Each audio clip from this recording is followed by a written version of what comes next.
अपनी माँ को छोड़ के विदेश चला गया था। 5-6 साल हो गए, लौट के नहीं आया और कभी माता को, अपनी माँ को मुड़ के कभी चिट्ठी नहीं भेजी। घर में माता ही थी तो कभी कोई चिट्ठी, कोई पत्र, कुछ नहीं।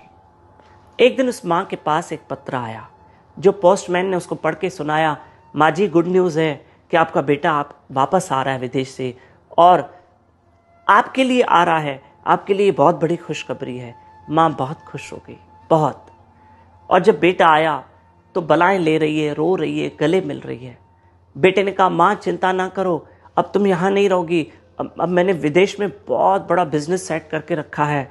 माँ एक बात कहूँ, मुझे और थोड़े पैसों की ज़रूरत है, मैं आपको भी लेके जाऊँगा और कुछ धन भी मुझे चाहिए। बोला, बेटा सब कुछ तुम्हारा है, क्योंकि माँ बाप तो अपनी औलाद पे कुर्बान जाते हैं, कुर्बान। बेटा मैं तुम्हें सब दूंगी, चिंता मत करो। उसने क्या किया, उस माता ने घर बेच दिया, गोल्ड पैसा जो था बेटे को दे दिया, सारी कैश बेटे को दे दी। बेटे ने कहा, माँ चलो अब तुमको विदेश लेके चलता हूँ। एयरपोर्ट पहुँचे, बड़े मुंबई शहर के एयरपोर्ट पे पहुँचे। माँ तुम बाहर बैठो, मैं अंदर टिकट लेने जा रहा हूँ।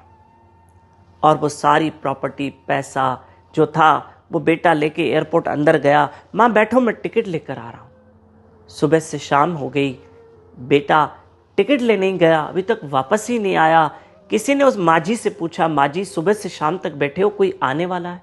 बोला, कोई आने वाला नहीं, मैं जाने वाली हूँ, मेरा बेटा टिकट लेने गया, पता नहीं अंदर कहाँ गया, सुबह से शाम हो गई है। बोला, मैं इंक्वायरी करता हूँ। व्यक्ति अंदर गया, पता चला उसका बेटा तो सुबह की फ्लाइट पकड़ के वो सारी माता पिता की, माँ की जो मिल्कियत थी, जो भी गोल्ड पैसा कैश था, वो सब लेके रफू चक्कर हो गया और माँ को एयरपोर्ट पे छोड़ के चला गया।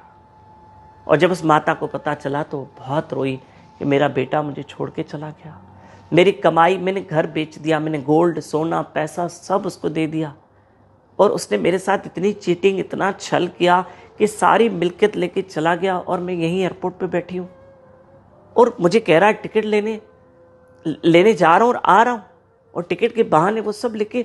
बोला, फिर भी एक बार इंक्वायरी करो। बोला, माँ जी मैंने 10 बार इंक्वायरी की, आप वो फ्लाइट कब का छूट चुकी है, उस फ्लाइट में आपका बेटा गया है और पूरा सब कंप्यूटर पे शो कर रहा है, अब आपका बेटा चला गया।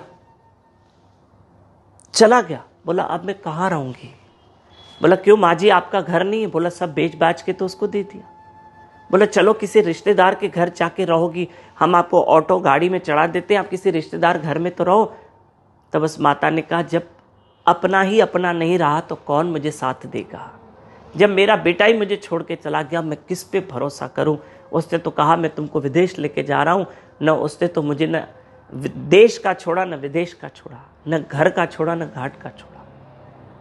प्रिय बंधुओं, श्राद्ध पक्ष चल रहा है, अभी भी मेरी एक रिक्वेस्ट है, माता पिता सामने हैं, बड़े हैं, उनकी सेवा कर लेना, बहुत पुण्य कमाओगे।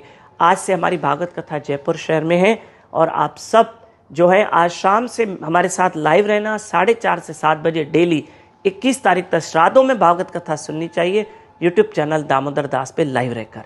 प्लीज़ रिक्वेस्ट है, श्राद्ध पक्ष में भागवत कथा मत छोड़ना।